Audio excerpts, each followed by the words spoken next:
I know why you came. Heard I had that fire. What's good, y'all, and welcome back to another episode of Peace of Mind, where we value our health, our body, and our time. And I'm definitely trying my best to value mine right now as we are going through this episode. So, for your info, maybe TMI, but this is my second time recording this because the first time the video portion of it did not focus on me. So instead of trying to find a way to get it to switch after the recording, I was just like, I'm gonna do it again and make sure that the podcast aligns with the visuals. So here we are.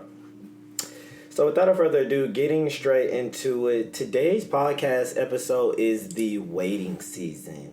What is the waiting season? What does that mean? What does that look like? Is it different per person? Obviously, the answer is always yes. But in this specific situation, we're talking about the waiting season, the blessings that can come from the waiting seasons, the challenges, the growth pains, the opportunities, the lessons, again, just everything that comes from the waiting season. It's been heavy on my heart to talk about this because I do feel like I'm in a waiting season in a couple of areas in my life. And I thought it would be cool just to share my thoughts, my experiences, to see if anybody else is feeling any type of way regarding their thoughts and their experiences as well. And kind of what I do in the waiting season, or what I'm thinking. And I would love to hear what you do in the waiting season and how you maintain a peace of mind during the waiting season and what that might look like. So the first bullet point that I have written down is accepting the situation for what it is truly does help. And this is two-part, but what I mean by that is if you're mad, be mad. Now, be careful about your actions. Just because you're mad, just because you're angry, just because you're feeling some type of way, in my personal opinion, which all of this is, does not necessarily negate you to do whatever you want to do in the world, right? This is something that we share with everyone, something we have to make compromises, but allow yourself to feel that emotion. Allow yourself to take out your anger or your sadness or your happiness in a way that's suitable for you, but does not necessarily negatively impact others, or you're unaware of the consequences and reactions of your actions. I used to not do this. When I was mad, I used to try to convince my brain that I wasn't, or I used to tell myself what some people do, I don't really care, or I'll get over it, which is not healthy ways of contributing to our peace or our peace of mind, especially when we do care, but our pride or our ego or our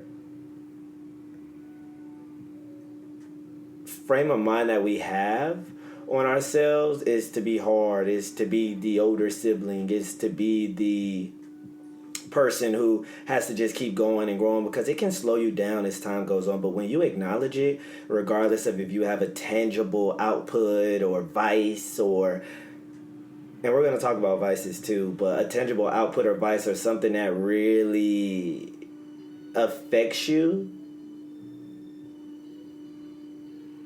I'm sorry, y'all, my mind just went blank, but if you have a tangible vice or outcome, something that really affects you, just find a way to contribute to that in your waiting season. But you don't want to be conflicted emotionally and mentally. And what I mean by that is if you're angry emotionally and that's what you're feeling, don't try to mentally power yourself over and be no, I'm not, or I'm good, or I'll get over it. You get over it and you heal and you process from talking about it, from having those positive vices, from roller skating or watching TV or listening to ASMR or doing something that other people might think is weird but you truly love, or podcasting like I'm doing, right? Or going for a run. And it's going to look different per person for everybody in that specific situation. So I definitely encourage you to accept and lean into it. It's kind of my motto of what is. Lean into the situation, lean into what you're feeling, what you're thinking. Don't fight it, because I feel that truly is one of the first steps of healing from it, of processing it, of taking healthy actions to move forward. Accept the situation for what it is. Step 2 or point 2 is are you in heaven or hell in the waiting season? And you might not believe in either, and that might sound a little bit dramatic. But what I really am meaning to say is, what's your perspective when you're in the waiting season? And I'm going to give an example, but there can be two perspectives on anything. For me specifically, there's some changes that I want in my professional career. There's some changes that I want with going to grad school. There's some changes or some additions or modifications that I want with my friendships or some of my relationships, right? And I feel like I could look at those opportunities as like, how could they, or how dare they, or why is God making me wait so long, or how could I be victim to this when I don't deserve this or deserve that? But I think that the personal truth is we have to detach ourselves from our personal experiences.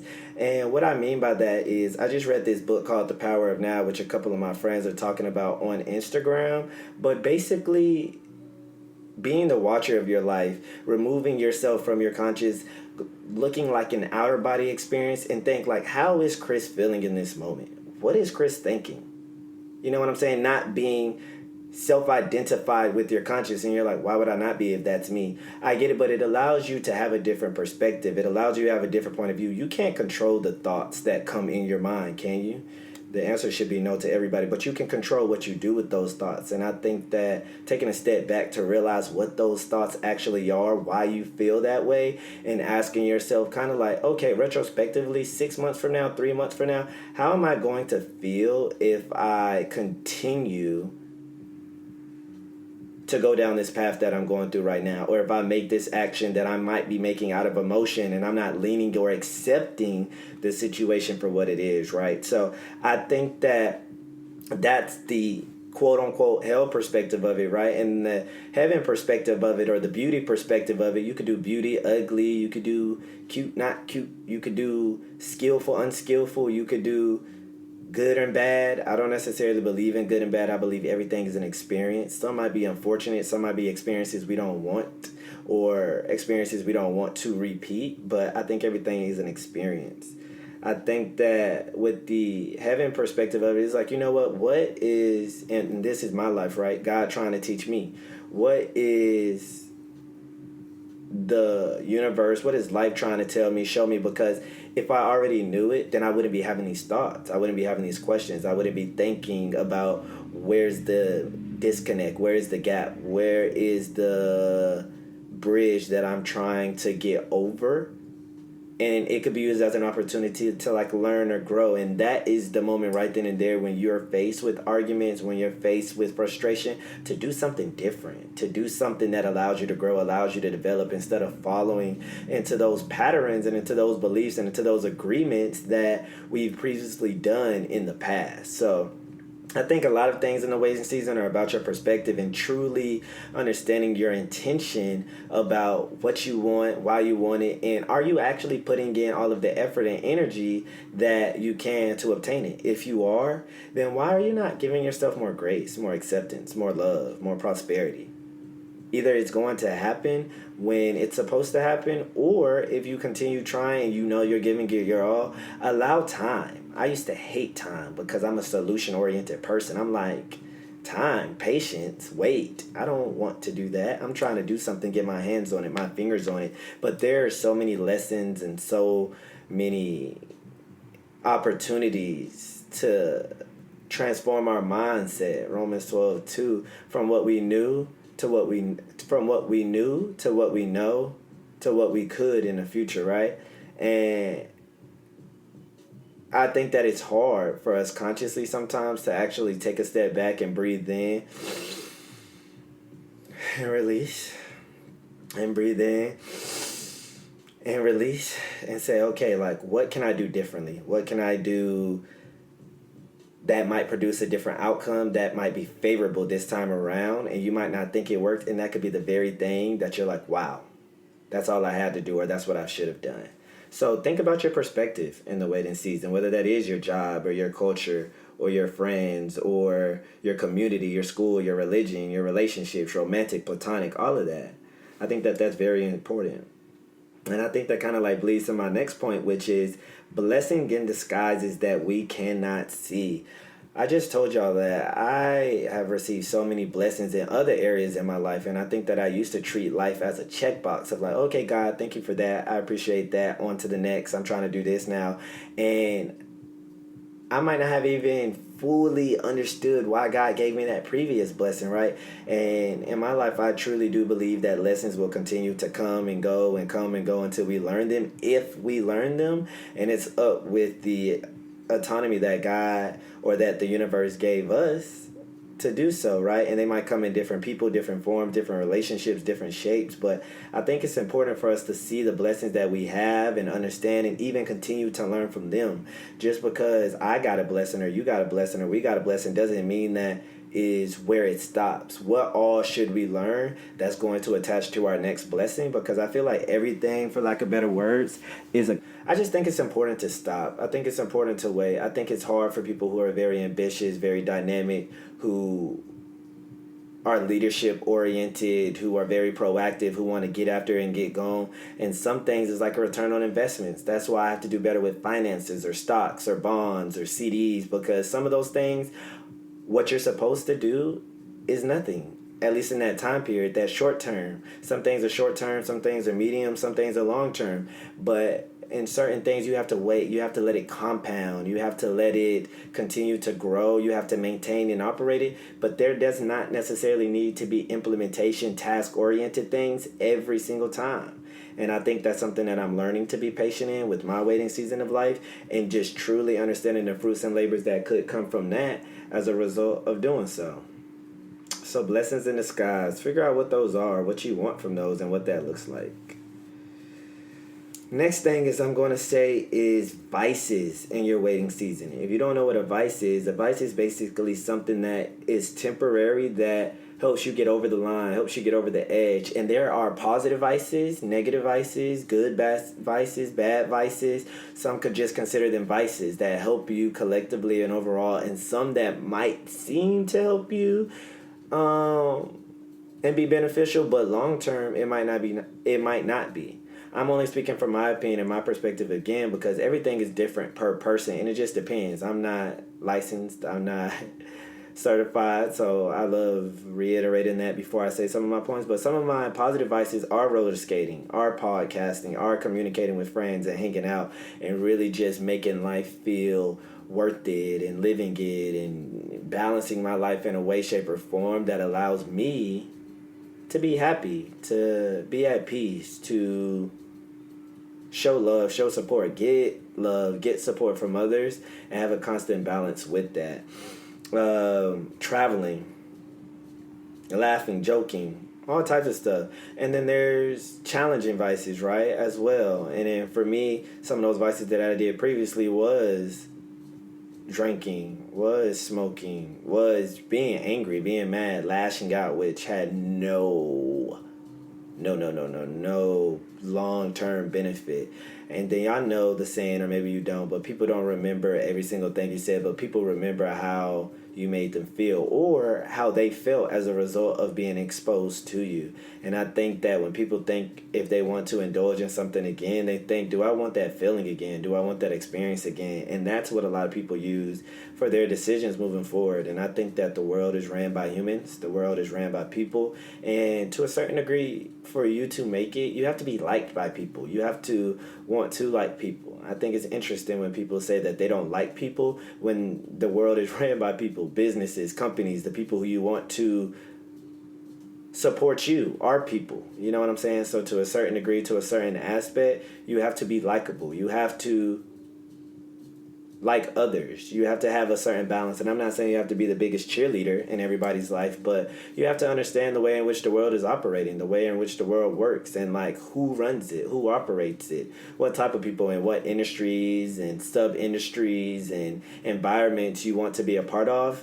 based off what you're interested in, what you're passionate in, what your destiny is, what your legacy is. So I definitely would encourage you to make a T-chart, right? One line across, one line straight down, put positive, put left, put right.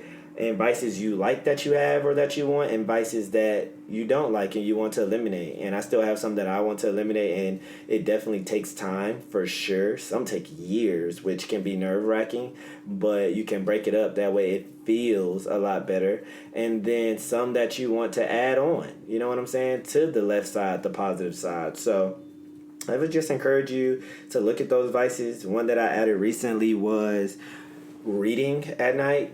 Best decision ever. I just feel like my mind is so stimulated. I'm learning so much. Things come into my mind and into my brain as I'm doing things. I just finished reading The Power of Now, and now I'm reading The Four Agreements, and I'm like actually halfway done with that book because of how good it is. Probably will be done by tomorrow, honestly. But yeah, that's what I would say. And now, beep, beep, beep, beep, beep, beep, beep.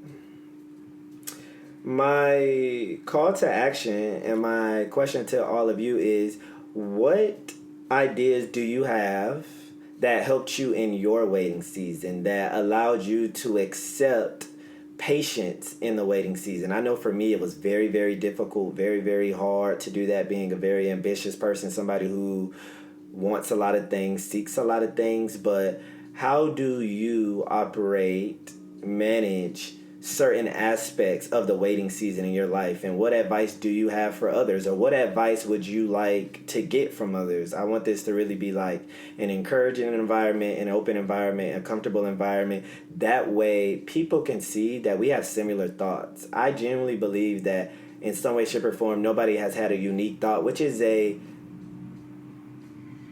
reassuring and like dang type of thing, but it really just shows like we're a community. That's the purpose. It shows a community. You'd be like, oh, like, I know nobody's ever thought about this, and then when it comes out, you're like, wow, somebody's thought about this. And to me, that shows that we're supposed to be working together and connecting together. So overall, my call to action is, what ideas, advice do you have for others to be patient that have worked for you in the waiting season, and what advice or thoughts do you want out of life as well? That's my first tidbit. My second tidbit, my tangible piece of advice, things that have worked for me, and what works for me might not work for you, but it's something that you could try, is that daily journal. I love a good journal. What is that trend? Anyways, I think it's like, I know a journal hate to see me coming, but the tangible advice that works for me is definitely a journal. Writing down my thoughts, a daily gratitude journal, roller skating consistently, because I feel like I'm myself, I'm authentic, I'm able to just show up in those different environments. Podcasting is really, really big. Doing my daily spiritual journals in the mornings and reading my Bible are all tangible things that kind of like help me in the waiting season, or remind me that the thoughts I'm having, I'm not alone. And they kind of like debunk or affirm kind of like what I'm going through or what I'm feeling in the time, which really, really helps me overall. The takeaway that I have for you for this video is, lean in to the waiting season. Be okay with the waiting season. Be comfortable with it. If you're feeling something, acknowledge that. Know that it's valid what you're feeling, in the way in which you express those. Now that can be a different conversation, or something that we all should probably reflect on before we make decisions, but just accept the waiting season and figure out what you actually want, and give yourself grace, gratitude, and patience to actually get there, right? And figure out what small steps or what comfortable steps you can take in between. So I really hope you enjoy this podcast. I really hope some of these thoughts and ideas were resonating.